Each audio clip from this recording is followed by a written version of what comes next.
गैर कानूनी तौर पर मुकीम तमाम गैर मुल्कियों को मुल्क छोड़ने का हुक्म। 1 नवंबर की डेडलाइन दे दी गई।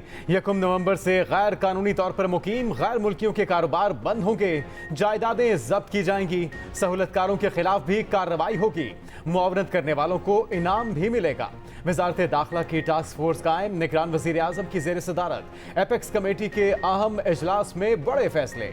आर्मी चीफ समेत आला हुकाम एक ही छत तले जमा हुए। एलामी में कहा गया कि ताकत का इस्तेमाल सिर्फ और सिर्फ रियासत का दायरा इख्तियार है, किसी को ताकत के जबरदस्ती इस्तेमाल की इजाजत नहीं। मुल्क में किसी मुसल्ला गिरोह या तंजीम की कोई जगह नहीं। प्रोपेगेंडा करने वालों से साइबर कवानीन के तहत निपटा जाएगा। वजीर दाखिला सरफराज बुगटी का कहना है कि 24 खुदकुश हमलों में से 14 अफगानिस्तान मुलविस थे। पाकिस्तान में 44 लाख अफगान हैं, सिर्फ 17 लाख रजिस्टर्ड। एक पाकिस्तानी की जान किसी भी दुनियावी मफाद से मुकद्दम है। रियासत की रिट कायम करने के लिए किसी भी हद तक जाएंगे। Army chief general Asim Munir का वाज़े और दो टोक मौक़िफ़। एपेक्स कमेटी इजलास में कहा, पाकिस्तान के पास एक ही ऑप्शन है, हमने चैलेंजेस का मुकाबला करना है।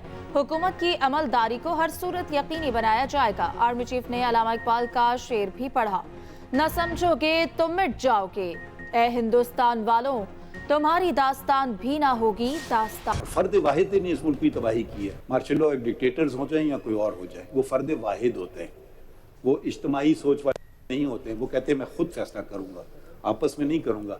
हम आपस में फैसले करने वाली बात है। क्यों नहीं आप हिम्मत पकड़ते हो कहें सुप्रीम कोर्ट गलत थी, क्योंकि आइन के बरक्स या कहिए, हिम्मत कीजिए और कहिए नहीं बिल्कुल, या आप कहिए हम जंगल के बादशाह अंडा दें या बच्चा दें। मार्शल लॉ लगता है तो आप हथियार फेंक देते हैं। कमरा अदालत में लगी हुई तस्वीर वाले हसरात सब कुछ भूल जाते हैं। पार्लियामान कुछ करे तो सबको हल्फ याद आ जाता है। फौजी आमिर हो या कोई और, फर्द वाहिद का इख्तियार तबाही फैलाता है। चीफ जस्टिस काजी फाइजीसा के practice and procedure act case की समाअत में रिमार्क्स। 9 अक्टूबर को समाअत हर सूरत मुकम्मल करने का कह दिया। जस्टिस काजी फाइज ने दरखास्त गुजार के वकील से कहा, क्या वो मुल्क में नया मार्शल लॉ लगवाना चाहते हैं? आप अगले मार्शल लॉ का दरवाजा क्या हमसे खुलवाना चाहते हैं? अगर अपील का हक दे दिया गया तो क्या क़यामत आ गई? अपील का हक मिलने से तहरीक इंसाफ को क्या मसला है? पीटीआई ने अपना मौक़िफ़ पार्लियामान में क्यों नहीं उठाया? अगर सुप्रीम कोर्ट को गैर मामूली इख्तियार दिया जा सकता है तो क्या वापस नहीं हो सकता? क्या दुनिया की किसी अदालत में सजा के खिलाफ अपील का हक नहीं है? जमहूरियत और इस्लाम में एक शख्स को तमाम इख्तियारात देने की इजाजत नहीं। बतौर चीफ जस्टिस अपने इख्तियारात सीनियर जजेस के साथ बांट रहा हूँ। अदालत को बताएं ये कानून आइन से कैसे मुतसादिम है। समाअत 9 अक्टूबर तक मुलतवी।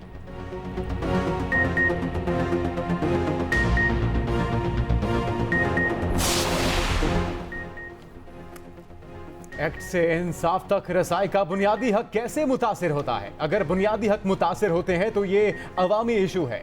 दौरान समाअत जस्टिस एजाजुल हसन के रिमार्क्स, कहा अदलिया की आज़ादी से मुतल्लिक कानून बना तो क्या ये इंसाफ की फराहमी में रुकावट होगी? जस्टिस आयशा मलिक ने पूछा, क्या कमेटी के जरिए इख्तियारात रेगुलेट करना इंसाफ की फराहमी को मुतासिर नहीं करता? जस्टिस जमाल खान मंदोखेल ने कहा कि बुनियादी सवाल ये है, पार्लियामेंट को ऐसी कानून साजी का इख्तियार है या नहीं? जस्टिस अतर मिन अल्लाह ने सवाल उठाया, ये कानून इंसाफ की रसाई का है, पार्लियामेंट क्यों कानून साजी नहीं कर सकती? जस्टिस मुनीब ने रिमार्क्स दिए कि सुप्रीम कोर्ट गलती पर मुस्तकबिल में इसकी दुरुस्तगी कर सकती है। जस्टिस मंसूर अली शाह ने कहा, पार्लियामेंट चीफ जस्टिस के इख्तियारात को रेगुलेट कर सकती है। जस्टिस एजाजुल हसन ने रिमार्क्स दिए, रेगुलेट करने का इख्तियार सुप्रीम कोर्ट को हासिल है। आर्टिकल 184(3) में अपील का हक देने पर दिलचस्प बहस। वकील उजैर भंडारी ने दलाइल देते हुए कहा कि आर्टिकल में कहां लिखा है इसका इत्तला कानून के तहत होगा। किसी सियासी फैसले का दिफा नहीं करूंगा। असेंबली से मुस्ताफी होना सियासी फैसला था, तहरीक इंसाफ के हर इकदाम का जिम्मेदार नहीं। चीफ जस्टिस ने रिमार्क्स दिए कि आप सियासी जमात के वकील हैं तो जवाब भी देना होगा। आप पार्लियामेंट में यही खूबसूरत दलाइल देते तो आपकी बात मान ली जाती। अगर मैं कहूं कि उजैर भंडारी हमेशा वक्त ज़ाया करता है, इसे अदालत में पेश होने से रोक देता हूं, तो क्या करेंगे? अगर चीफ जस्टिस ने फैसला कर लिया तो मतलब अब कुछ नहीं हो सकता। पार्लियामेंट ने देखा है कि आर्टिकल 184(3) का गलत इस्तेमाल हुआ तो अस खुद के गलत इस्तेमाल पर पार्लियामेंट ने अपील का हक दिया। आम आदमी की जिंदगी बहुत मुश्किल है। मुआशी तौर पे हम तबाही के दहाने पे खड़े हैं।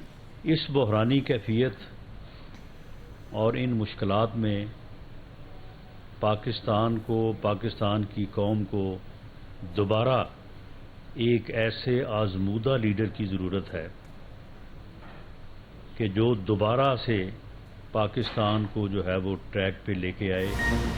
नवाज शरीफ अदालत में सरेंडर करेंगे, वो हिफाजती जमानत लेकर पाकिस्तान आएंगे। कानूनी टीम ने पूरी तैयारी कर ली। रहनुमा नून लीग राना सनाउल्लाह ने बता दिया, कहा नवाज शरीफ खलाई मखलूक के इशारे से नहीं आ रहे, ना डील से गए थे ना डील से आ रहे हैं। नवाज शरीफ को मखसूस हालात पैदा करके मुल्क के बाहर धकेला गया। शाहदरा जलसे पर यह नहीं कह सकते कि नून लीग की लाहौर पर गिरफ्त कमजोर हो गई। जिन्होंने नवाज शरीफ के साथ तजावुज किया किसी को नहीं भूलेंगे। वक्त आने पर मामलात सेटल होंगे। इस वक्त तरजीह अवामी मसाइल है। ख्वाजा आसिफ बोले 21 अक्टूबर नवाज शरीफ की वापसी की हतमी तारीख है। दहशतगर्दी से इलेक्शन पर कोई असर नहीं होगा। हल्का बंदियों की फौरी बाद इलेक्शन होने चाहिए।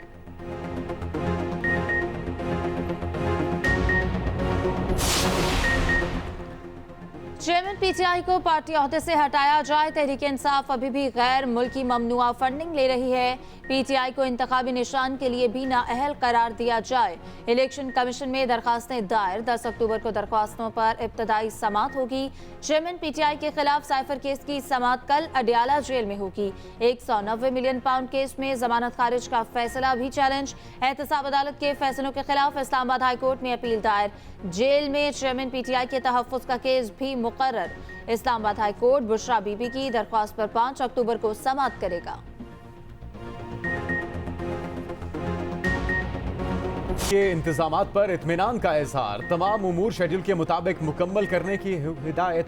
वजारत खारजा का इलेक्शन की शफाफियत के मुशाहिदे के लिए आलमी मुबस्सरीन को मदऊ करने की हिदायत। आलमी मुबस्सरीन के लिए ज़ाब्ता अखलाक की मंजूरी भी दे दी।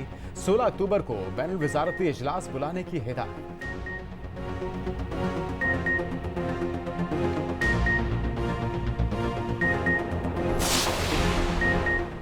जीटीए, जेयूआई और एमक्यूएम का निगरान वज़ीर आला सिंध पर अदम एतमाद का इजहार। लेवल प्लेइंग फील्ड ना मिलने का शिकवा। फारूक सत्तार ने कहा कि वज़ीर आला बदल गया मगर करप्शन की अलामत मौजूद है। अगर यही सूरत हाल रही तो करप्ट माफिया काबिज रहेगा। तमाम तहफ्फुज़ात इलेक्शन कमीशन के सामने रखेंगे।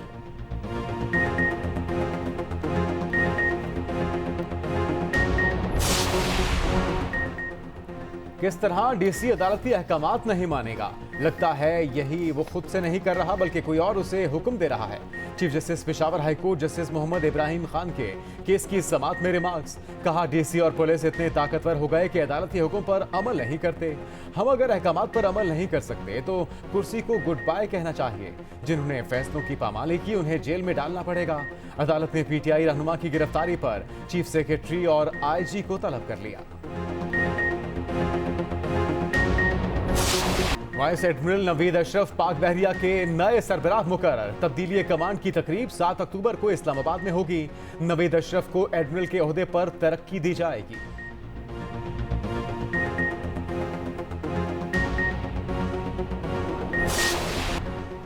आलमी बैंक का पाकिस्तान से डू मोर का मुतालबा। वर्ल्ड बैंक के मिशन और एफबीआर हुक्म में मुज़ाकरात। टैक्स दहिंदगान बढ़ाने समेत दीगर मुतालबात रखती है। आलमी बैंक की रवा माली साल पाकिस्तानी मईशत की शरह नमू 1.7% रहने की पेशगोई।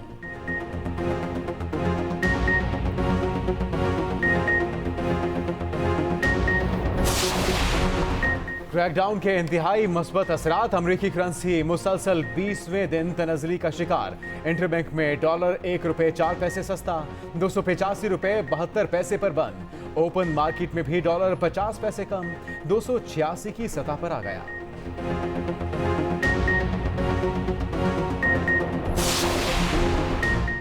कपास की रिकॉर्ड पैदावार 71% ग्रोथ। गुज़श्ता साल शरह 34% थी। वज़ीर तजारत गौहर एजाज की काश्तकारों को मुबारकबाद। कहा किसानों की मेहनत और लगन से कपास की इंडस्ट्री को फरोग मिला।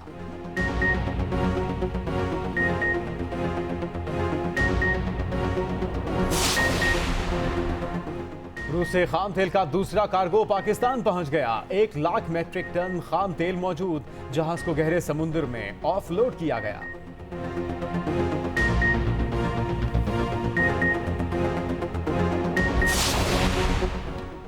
आजाद कश्मीर इलेक्शन में धांधली साबित, हल्का LA-35 से PTI रुकन चौधरी मकबूल गुज्जर अपनी नशिस्त से महरूम। इलेक्शन ट्रिब्यूनल ने इंतखाब कल अदम करार दे दिया।